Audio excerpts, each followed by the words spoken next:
world events and the work that I do. I want to talk about that because they are not coincidentally or randomly in stark contrast to one another, and often very simultaneously.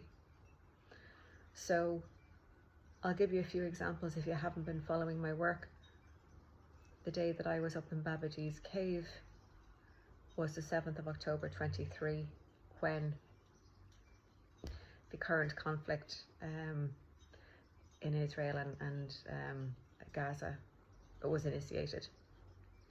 There have been other events that I've documented where we can see a stark contrast between the high vibrational energy coming into our system and the lower density energy being purged up to the surface.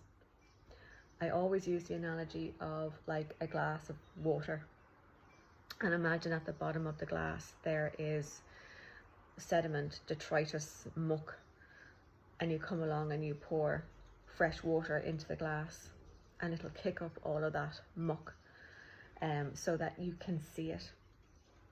And now your glass is cloudy and murky, and the fix for that is to continually pour in the fresh water to purify the system.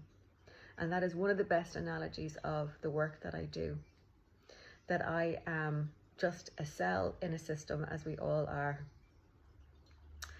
And it's like this cell is being deployed to particular areas in a body so that it can transmit something healing to that site. So just like if you were to take a painkiller or whatever, and that then goes to the areas in your system and has the desired effect, it's similar to that. So when I consciously go to these places, acting as a cell, being a channel, a portal, a bridge, like a gateway, all of these words that I use, a tuning fork, a lightning rod, I'm just a vessel and a conduit for the healing, medicinal, beneficial, higher vibrational energy, consciousness, information, data to get into the system at that grid point. And when that happens, we see lower density energy really come up to the surface. And it might be useful in terms of when we suffer in the world, we ask ourselves, why? Why? And by seeing it play out in front of us, the absolute insanity of lower vibrational consciousness, it serves us by going through it experientially, by feeling the empathy, the compassion, the sadness, the anger, the fear, by feeling all of that. We evolve our system. We teach ourselves and our system that what we choose in fear does not serve us. It's madness. It causes separation within ourselves and then in the external world.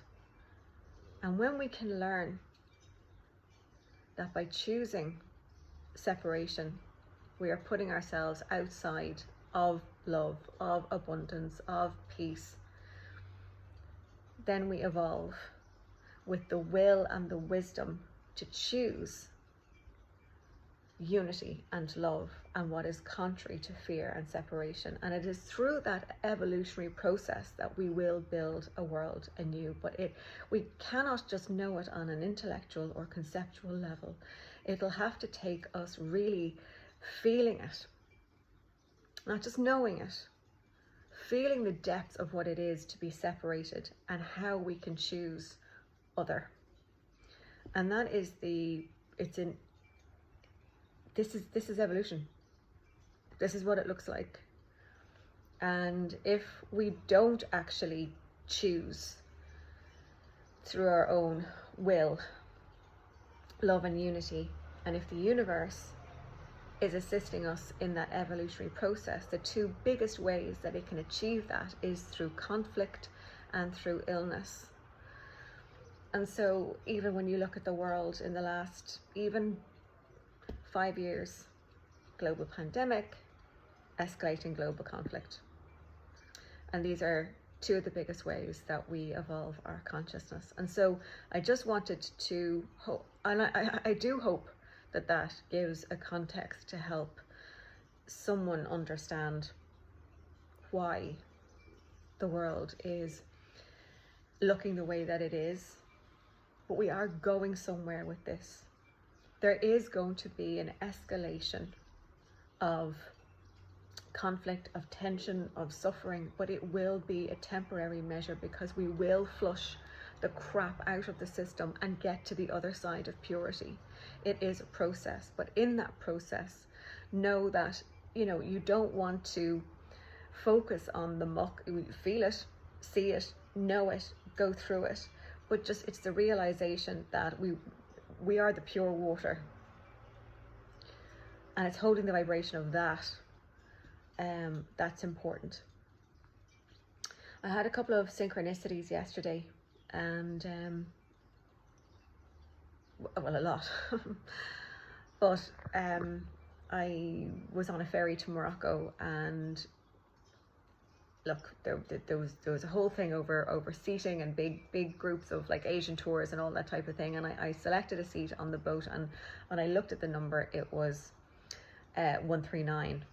And anyway, my grandmother's number is 138, and that was the seat beside me, which was empty. And I was looking at the number, and I was being kind of called to just log the number, and I was like, did the universe make a mistake? Because it doesn't really mean anything. 138 does, but not 139. And as well with my driver yesterday, we had a couple of brief conversations where we just touched on the insanity of gun violence and crime, like shootings and stuff like that. You know, and I, because I've been on the road, I'm dipping in and out of news. So like that, when I got back, I heard about the Air India crash, and I was prompted to find out what time the plane had taken off at. And the first report that actually cited that was, now it said around 1:39. I saw a Reuters report this morning that said it took off at 1:38. And also with the shooting in Austria. This morning, you know, I wake up and I hear about Israel attacking Iran's nuclear sites. Again, there is going to be an escalation and an increase in this coming up to the surface, because unless we purge ourselves of it, we won't get through it and past it to something else. So yeah, I don't know, people. You know, I don't have all the answers, but I do know that what is happening is for the greater good of the world and of the earth in the long term. And when I talk about love and unity and peace and abundance and all of these things, it's not coming from an ungrounded place of impracticality or, you know, wishful thinking. It's coming from an actual connection to the source of those things as what we are, and the realignment of us to that. It's like a job, an engineering job, to get ourselves there. And I am, again, just a cell in a system that, for whatever reason, this is my role, and we all have roles in this, regardless of who you are, what you believe, your level of consciousness. We are all cells in a system, and we are all going the one way, regardless of how it looks like. We are all going the one way with this. So anyway, I will leave it there. I'm leaving Tarifa now shortly on a bus to Sevilla, and it'll be the third cathedral. I can't believe I've already managed to do 2 sites, and the third tomorrow. So, okay, talk to you soon.